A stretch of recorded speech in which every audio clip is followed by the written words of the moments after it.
if you haven't seen our previous video, Selling the Dream, I want to encourage you to go see that first. It'll give you kind of a update on where we are in the process, where we're at with all of this, and how we arrived at where we're at right now. This is our tiny homestead flip.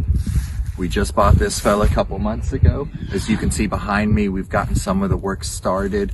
We've already poured a pad for the car. That way we can park there. We are living in this while we flip it. It's 3-bedroom, 1.5 bath. It's about 5 acres. Has 2 barns on it, and it is already fenced. There's going to be a lot of land improvements, a home addition that we're going to do to it. We're going to renovate one of the barns, and we're just excited to kind of walk you guys through that journey along with us. So don't forget to like, subscribe, and share with your friends if you like our content. Help support the channel. Let's go ahead and go on this tour. So this is the land portion of it. You'll see behind me is the second barn. Stay tuned for the first barn. We're going to have the video on that one up real soon here. We're basically rebuilding the other one. We'll have it completely rebuilt. This one we'll have to put a little bit of work into, but we don't plan on rebuilding it entirely. Out here you've got fence line. It's in pretty good condition. Does need some work, but doesn't need to be entirely redone. You've got out there, all that land right there. It does need a ton of tree clearing done, which I've already started to get to some of it. You can see right around here, some of it's been cleared off. I've cleared off some from the back end of that barn. A lot of it was just overgrowing.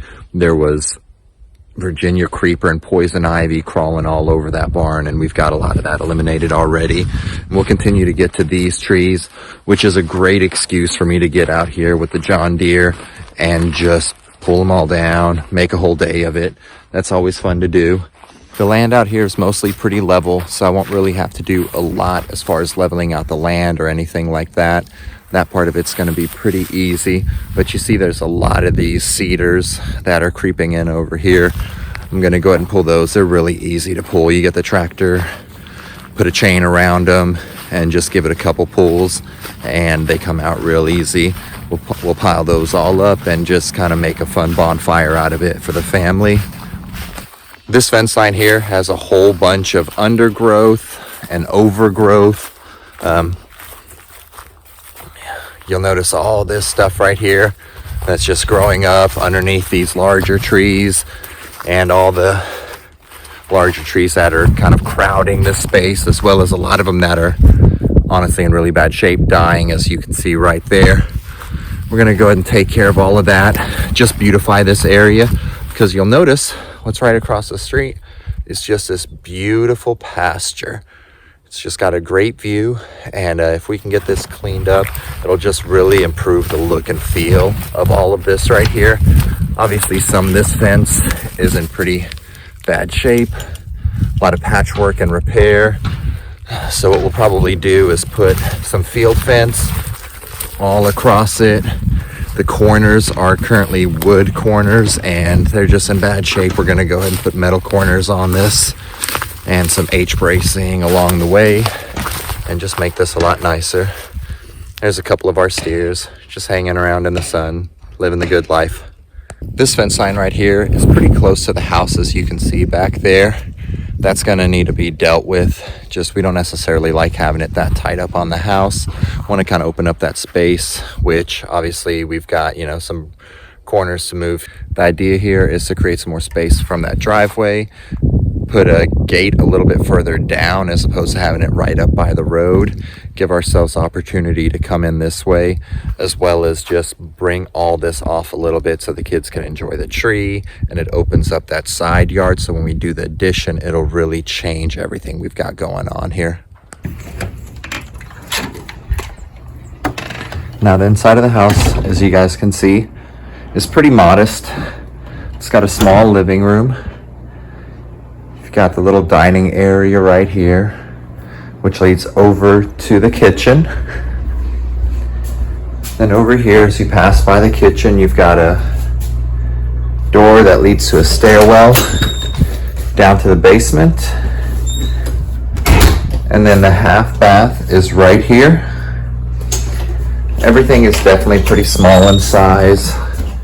Downstairs in the basement, You'll notice it is finished. It's in pretty good condition. It does have the laundry room set up down here.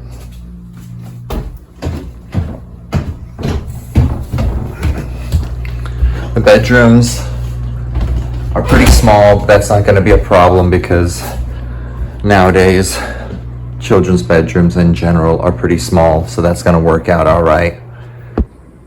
Now I think all this begs the question, probably for everybody watching, with the fact that we cleared what we did clear on the sale of the previous home, why didn't we buy when we were selling?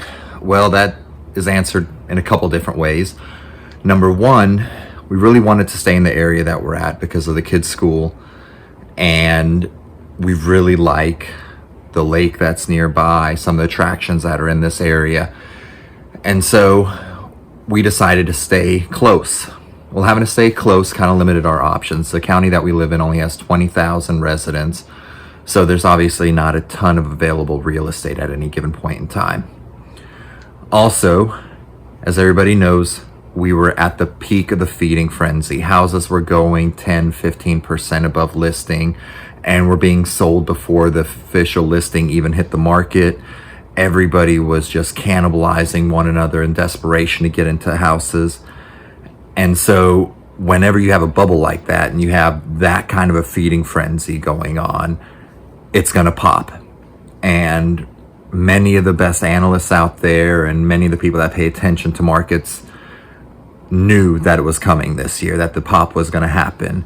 And so we wanted to kind of position ourselves with something a little bit more economical and then wait for this bubble to deflate so that we could buy a house at a much more reasonable price. We didn't want to go out there and buy a $400,000 house that, 12, 16, 18 months later was only worth $320,000. We wanted to wait to get that house to a better time where it's already $300,000 when we buy it, and then when the market starts to recover, we're not clawing back to where we were, but we're actually gaining equity day by day, week by week, month by month on that. And so we decided we'd move into this much more modest house where if we did take a 10, 15, 20% hit on the equity, it wouldn't be an $80,000, $100,000 hit on equity. It'd be a $15,000, $20,000, $30,000 hit on equity max. Something that would be very easy for us to recover with what we were doing, as far as like the improvements on the home, the property, so on and so forth. So once again, thank you guys for joining us on the journey. Make sure that you subscribe so you can get all our new videos. Our next one should be the barn reno that we're currently in. We're really excited to show you guys what we've done with the barn that's closest to the house, as far as tearing it down, rebuilding it, turning it into a dual purpose barn where we have a beautiful hosting space out there and so on. Make sure you tune in for that. That video should be coming out this next week. And you guys have a blessed day.